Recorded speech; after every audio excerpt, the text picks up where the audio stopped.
Zee 24 तास एक पाऊल पुढे। आपत्कालीन कक्षासंदर्भात गंभीर नसल्याचा आरोप खुद्द आपत्ती व्यवस्थापन अधिकारीच करतायत।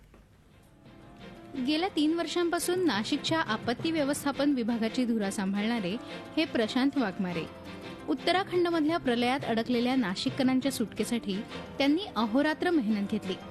आता मात्र त्यांनी आपल्या पदाचा राजीनामा दिलाय। गेल्या 3 महिन्यांपासून त्यांना राज्य सरकारनं वेतन दिलेलं नाही। 2010 मध्ये अस्थायी स्वरूपात आपत्ती व्यवस्थापन अधिकारी म्हणून त्यांची नियुक्ती झाली। 31 मार्च रोजी त्यांचा कार्यकाळ संपला। त्यानंतर सरकारनं त्यांना मुदतवाढ दिली नाही। अशीच अवस्था जवळपास प्रत्येक जिल्ह्यात आहे। मला 3 महिने आता या ठिकाणी झालेले आहे आणि 3 महिने मी शासनास प्रशासनास मदत करत होतो। यापुढची मुदतवाढ नसल्या कारणाने साहजिकच हे पद या ठिकाणी डिझॉल्व झाल्यासारखंच आहे। या प्रकरणात जिल्हा प्रशासनानं मात्र आपले हात वर केलेत। वाघमारे यांनी राजीनामा दिल्यावर त्यांच्या जागी दुसऱ्या अधिकाऱ्याची नेमणूक करून प्रशासन मोकळं झालंय।